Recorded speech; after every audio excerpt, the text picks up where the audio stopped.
ఛాయ్ లేను కూడా. కానీ మేడం గారు, మీరా మేడం గారు, బాబు సార్ గారు, అదేవిధంగా లేనా మేడం గారు, వీళ్ళ విధానంలో వీళ్ళు వచ్చి నాకు చాలా పుష్ చేస్తున్నారు. నన్ను నిజంగానే నాకు తెలియదు. నేను రానంటే కూడా ఎందుకు రావాలో నాకు ఇలాంటి ఎన్నెన్నో చేసినాము. కొన్ని కంపెనీల్లో కూడా పనిచేసినాను.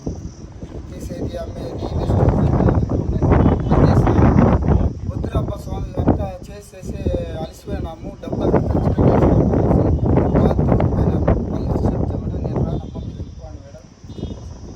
తర్వాత వీళ్ళు చెప్పిందా, లేదు సినిమా నీకు ఇది ఏదో ఇది నేను అందుకే పిలుస్తున్నాము అంటే,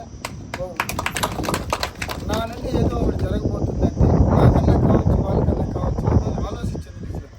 తర్వాత సరే మేడం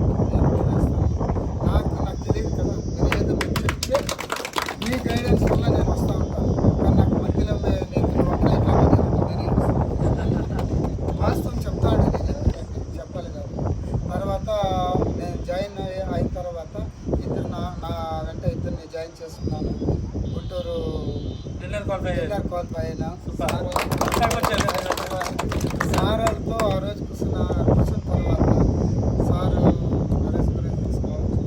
సార్ కూడా ఏమంటే ముందు ఎందుకు సార్ లేకపోయినావు అన్నారు. సార్ డబ్బు ప్రాబ్లం ఒకటి, చెప్పింది కూడా తప్పే ఉండొచ్చు. డబ్బు ప్రాబ్లం ఒకటి నాకు తెలియదు, ఇంకో ప్రాబ్లం కూడా ఒకటి ఉంటుంది. ఇట్లా నేను ఎన్నో చూసినాను ఉన్నది లేదని చెప్తాను. తర్వాత సార్ ఒక మాట ఉన్నారు, అదే టైగర్ డబ్బు ప్రాబ్లం కదా, సెల్ ఎత్తుకొని మాట్లాడుతాం కదా, సెల్ కింద పడిపోయి బ్రేక్ అయిపోయింది, ఏం చేస్తావు? ఫస్ట్ నాకు అందరికీ చెప్తున్నాను, బ్రేక్ అయిపోతే ఏం చేస్తావు? మా ఫ్రెండ్ తీసుకుంటాను.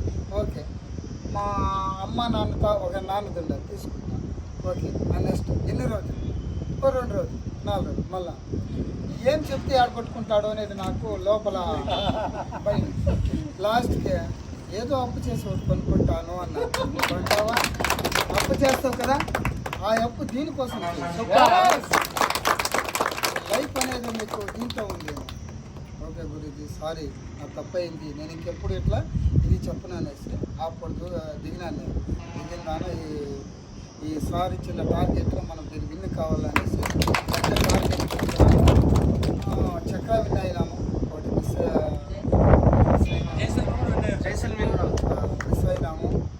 ఏదేమైనా నాకు మంచి జరిగింది. ప్లస్ సార్ గారి దీనిలో నాకు ఇప్పుడు ఉండాలి.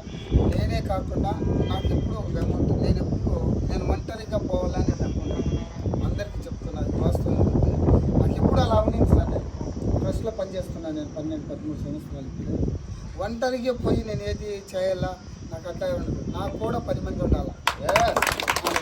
ఇప్పుడు మాకు నా డెవలప్స్ నారాయణ స్వామి, సో అయిన రెడ్డప్ప, ఇక్కడ వచ్చి ఆదిలక్ష్మి మేడం, రామకృష్ణ సార్, ఇంకా ఆయన లక్ష్మణ్ సార్ ఉన్నారు. ఆయన ఏదో పాపం హెల్త్ సార్ లేక ఉండిపోయినారు.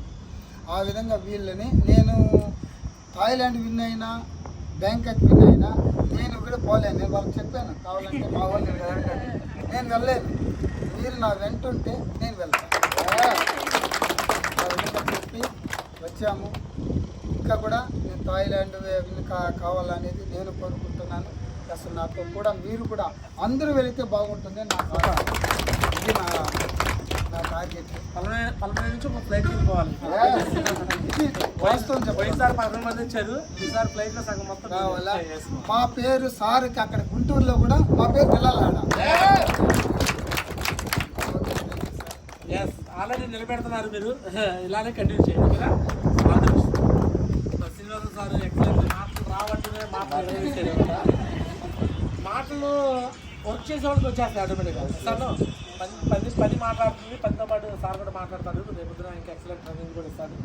మరి సార్కి ప్రతి మగవాళ్ళ విజయానికి ఆడవాళ్ళు ఉంటారు కదా, శ్రీనివాస సార్ అంత మంచి సక్సెస్ అయితే చెల్లి కూడా సక్సెస్ సపోర్ట్ చేస్తున్నారు.